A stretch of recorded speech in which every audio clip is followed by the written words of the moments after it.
इस मूवी के शुरू में हम देखते हैं कि एक आदमी अपने जिस्म पर टैटू बनवा रहा होता है और वो ओल्ड मैन उसे साथ साथ बताता है कि टैटू स्किन की नेचर को जाहिर करता है यानी शो करता है और 5 बड़ी ट्रेड्स को दिखाता है जैसे कि वॉरियर, आर्टिस्ट या फार्मर वगैरह। और अगर टैटू बनवाते हुए नीडल को स्किन के अंदर जाने में मुश्किल हो या आपको दर्द तो हो सकता है कि इसका ये मतलब है जो पाथ यानी रास्ता आपने चूज किया है वो आपको सूट ना करे और वो आपके लिए ठीक भी ना हो। वो सोल्डमैन को कहता है, ये तुम क्या कह रहे हो, तुमने मेरी इंसल्ट की है, मुझे ये कह के बेइज्जत किया है। इतने में ही एक और लड़का आता है और उसे कहता है कि बॉस आपका लेटर आया है। जब उसे खोलता है तो उस लेटर में से ब्लैक सैंड निकलती है यानी काली रेत। वो ओल्ड मैन कहता है कि सालों पहले मैंने ऐसे एक आदमी को सेम एनवेलप खोलते देखा था और वो हंसे थे जैसे तुम लोग हंस रहे हो। वो शैडो से बाहर आया था और उनकी हंसी खून में डूब गई। उन्होंने पूछा, शैडो में से क्या बाहर आया था? ओल्ड मैन ने कहा, मैं वो वर्ड नहीं बोल सकता।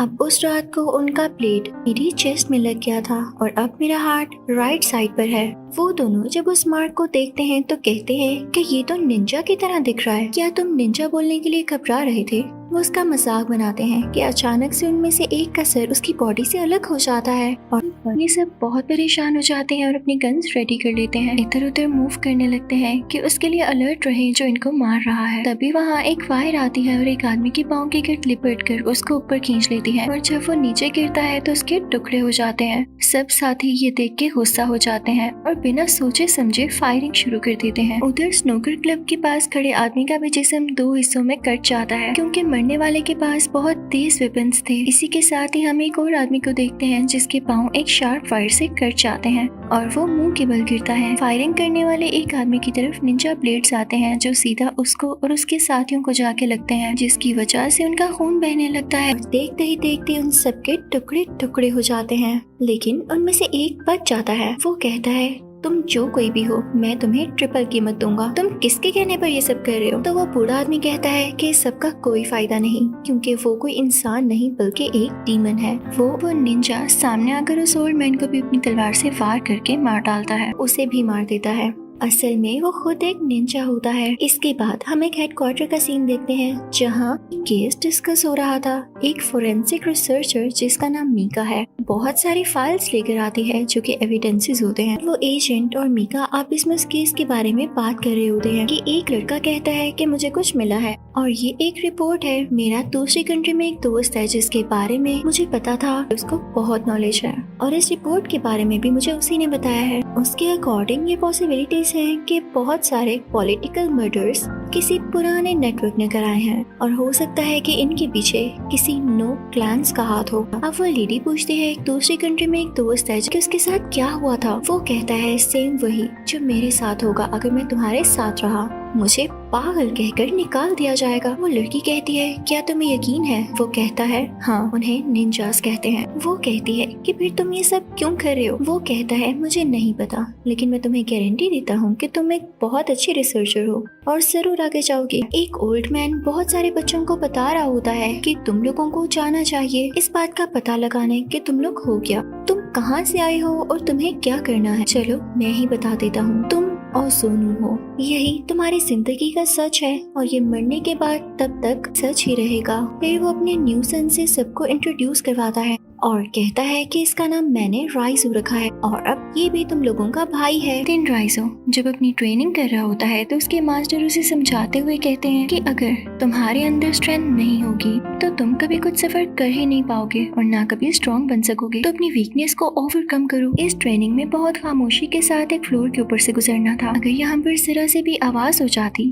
तो ये ट्रेनिंग बेकार रहती, लेकिन ये छोटा बच्चा यानी राइजो खामोशी से गुजर नहीं पाता और वहाँ पर आवाज हो जाती है तो उसके मास्टर उसे सजा देने के लिए उसके दोनों पाँवों पर स्टिक मारते हैं। लेकिन ये बच्चा बहुत ब्रेव होता है। उस वक्त इसके पाँवों से खून निकल रहा होता लेकिन फिर भी ये बच्चा अपनी ट्रेनिंग को पूरा कर लेता है। टाइम में हम इस लड़की को देखते हैं जो कि अपने वेपन्स के साथ ट्रेनिंग कर रहा होता है। यहाँ पर इसको एक पास्ट का टाइम याद आता है जब ये बहुत यंग हुआ करता था। यहाँ पर 2 लड़के आपस में लड़ रहे होते हैं क्योंकि ये निंजा ट्रेनिंग जो हो रही थी। मरने वाला लड़का जब नीचे गिरता है तो उसका मास्टर उसके पेट में हाथ डालकर उसका खून निकाल देता है। इससे वो काफी जख्मी हो जाता है। उसका मास्टर उस लड़के से कहता है कि यही असली पेन है, पेन को बर्दाश्त करना सीखो, तुम्हें हारना नहीं चाहिए था। उसे पनिशमेंट के तौर पर एक कमरे में बंद कर देता है ताकि वो जान सके कि पेन असल में होती क्या है। उसको खाना भी नहीं दिया जाता। अब राइजो एक छोटा सा बच्चा होने के बावजूद पहले से भी ज्यादा ट्रेनिंग करता है। यहाँ पर उसका पास्ट ही बताया जा रहा है। यहाँ पर वो एक बच्चे के साथ लड़ने लगता है, किसी ऐसे वेपन के साथ जो कि बहुत शार्प होता है। उसके साथ एक शार्प वायर भी लटक रही होती है। लेकिन इस फाइट की अलग बात ये थी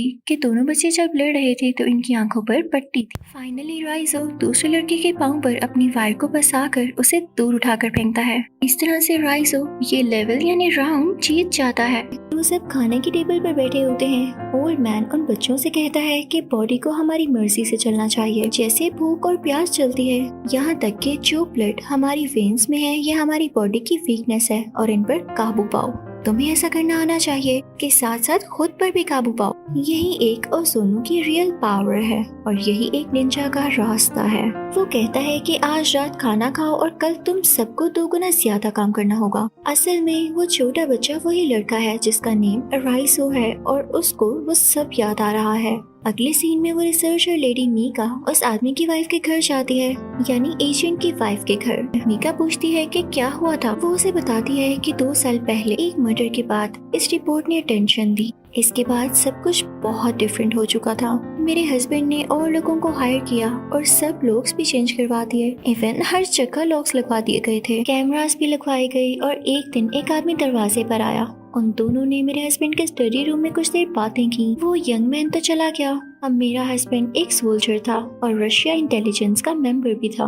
उनको किसी का डर नहीं था। लेकिन जब मैं दरवाजे पर गई तो मैंने उनकी आंखों में एक डर देखा। लेकिन वो बड़ी हिम्मत से खड़े हुए और उन्होंने मुझे हिम्मत दी और मुझसे कहा कि वो मुझसे बहुत प्यार करते हैं और उन्होंने मुझसे ये भी कहा कि मुझे ये हमेशा याद रखना चाहिए। मीका ने उससे पूछा कि क्या आप जानती हैं उनमें क्या बात हुई। उसने कहा नहीं। फिर उसने पूछा कि वो कैसे मरा था।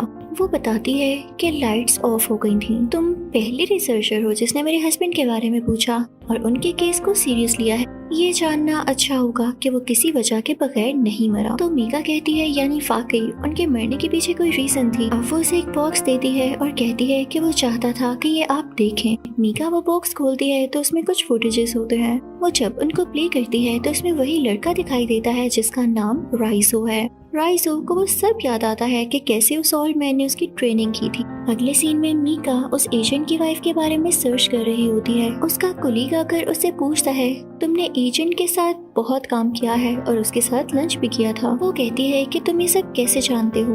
हाँ, हम कभी कभी एक साथ लंच कर लेते हैं और ये आम तौर पर तभी होता है जब हम एक साथ कोई काम कर रहे हो। यहाँ पर किसी दूसरे एजेंट की बात हो रही है जिसका नाम एजेंट मोस्लो है। अब उसका कोलीग मीका से पूछता है कि क्या उसने कभी आपके साथ ऐसा बिहेव किया जो आपके लिए बहुत डिफरेंट हो और आपको वो ठीक न लगे। तो मीका कहती है नहीं। लेकिन क्यों, क्या मोस्लो ने कुछ किया है। तो उसका कोलीग कहता है कि मैं जनरली पूछ रहा हूँ क्योंकि उस पर बहुत ज्यादा वर्कलोड है। अगले सीन में मीका मोस्लो से मिलती है और सारी सिचुएशन बताती है कि कैसे उसका कोलीग उसके पास आया और मोस्लो के बारे में पूछा। तो मोस्लो कहता है कि हमें केयरफुली चलना पड़ेगा, तो मुझसे पूछे बगैर कुछ नहीं करने वाली, ठीक है। मीका वहाँ से जाकर उस ऑर्फनेज के बारे में पढ़ती है जहाँ 10 साल की उम्र के बच्चों को निंजा की ट्रेनिंग दी जाती है। फिर हम ओल्ड मैन को देखते हैं जो कि एक लड़की से बात कर रहा होता है। उसका नाम किरिको होता है। ओल्ड मैन उससे कहता है कि इसे इस ब्लेड से कट करो। वो ये नहीं करती तो वो ओल्ड मैन उसके फेस पर वो ब्लेड मार देता है और कहता है तुम रूल जानती थी।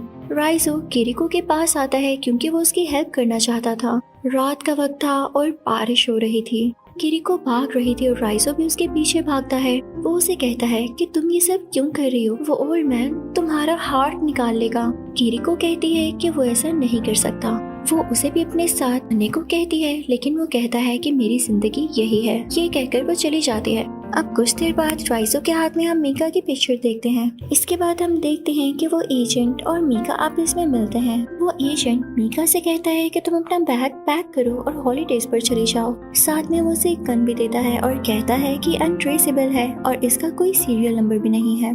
तो ये तुम्हारे पास रखना सेफ है। अब मीका अपने ऑफिस जाती है तो वहाँ उस पर कुछ निंजास अटैक कर देते हैं। तो राइजो उसे बचाने आता है। वो उसको बताता है कि ये सब तुम्हें मार डालेंगे। इसके बाद हम देखते हैं कि वो दोनों कार में जा रहे होते हैं। तो मीका उससे पूछती है कि हम कहाँ जा रहे हैं। वो हमारा पीछा कर रहे हैं। राइजो कहता है कि मैं जानता हूँ वो हमारा पीछा कर रहे हैं। मीका कहती है कि मैं उन्हें देख नहीं सकती। वो कहता है वो हमें हमारी सेंट से ढूंढ लेंगे। वो खुद को राइजो से इंट्रोड्यूस कराती है। वो उसे कहती है कि अच्छा तो तुम एक ऑर्फन हो, राइट। मीका अब उससे पूछती है लेकिन तुमने मुझे क्यों बचाया। अब यहाँ पर राइजो को कुछ फ्लैशबैक आते हैं और उसे सब याद आता है जब ओल्ड मैन ने उस एक आदमी के बारे में कहा था जिसने गोल्ड वॉच पहनी हुई थी। राइजो उसे मार देता है और वो गोल्ड वॉच उस ओल्ड मैन को दे देता है। ओल्ड मैन उसे कहता है कि तुमने सच में प्रूव किया कि तुम ही मेरे असली बेटे हो। इसके बाद वो उसे किरिको को मारने का कहता है क्योंकि उसने ऑर्फनेज से भागने की कोशिश की थी और कहता है कि यही असूल है कि जो ऑर्फनेज से भागेगा उसे मार दिया जाएगा क्योंकि वो धोखेबाज होता है। लेकिन ये बात कुछ ठीक नहीं थी, इसलिए राइजो उस लड़की को नहीं मारता बल्कि उस ओल्ड मैन को मारता है। तो वो सब मिलकर उस पर हमला करते हैं और वो बिल्डिंग से पानी में गिर जाता है। राइजो ये सब मीका को बताता है। मीका कहती है क्या तुम मदद मांग रहे हो। वो कहता है नहीं, मुझे ओजुनो को ढूंढने में तुम्हारी हेल्प चाहिए। राइजो उसे कहता है तुम अपना ड्रेस चेंज कर लो और उसे अपनी सेंट लगा देता है। मीका फोन पर एजेंट को सब कुछ बता देती है और कहती है कि मुझे उस पर ट्रस्ट है। अब जिस एजेंट से उसने कॉल पर बात की होती है उसके पास मीका राइजो को लाती है, लेकिन ये नया एजेंट उसको पकड़वा लेता है। मीका उस एजेंट को समझाने की कोशिश करती है कि वो दुश्मन नहीं है। वो कहता है तुमने ही तो कहा था कि हमें इसे रोकना होगा।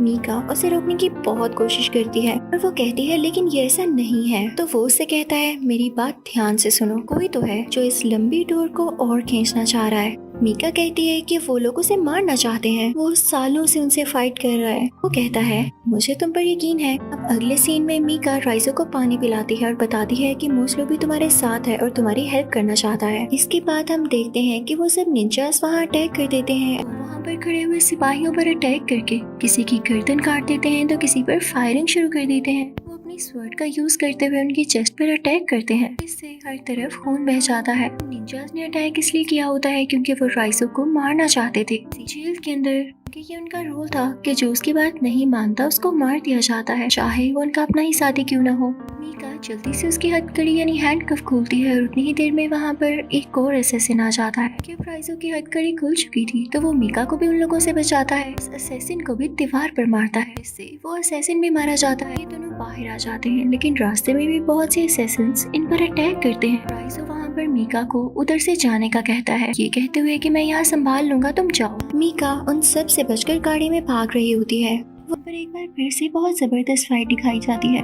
जहाँ पर राइजो निंजा से लड़ता हुआ दिखाया जाता है। वो अपने वेपन्स का बहुत अच्छे तरीके से इस्तेमाल करते हुए सारे असैसिन्स को एक एक करके मारता जाता है क्योंकि राइजो वाकई एक बहुत अच्छा असैसिन था। वो निंजा राइजो को मारने ही वाला था कि मीका ने उसे कार से टक्कर मारते हुए राइजो को बचा लिया।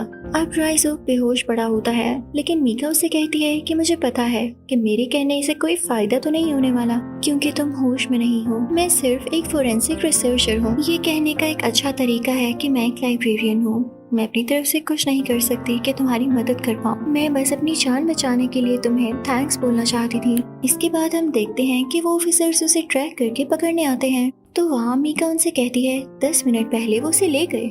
वो निंजास राइजो को पकड़ के उस ओल्ड मैन के पास वापस ले आते हैं। अब वो ओल्ड मैन उसे मारने के लिए बांध देता है और कहता है कि आज सब देखेंगे और इसकी मौत का टाइम सालों तक याद रखेंगे। क्योंकि ओल्ड मैन यानी उसके मास्टर ने उसे पकड़ लिया है, जरूर अब इसे बहुत बुरे तरीके से पनिश करेगा। तो राइजो का मास्टर राइजो के पेट में अपनी उंगलियां घुसाकर अपनी उंगलियों को बहुत बुरे तरीके से मोड़ने लगता है ताकि राइजो को दर्द हो।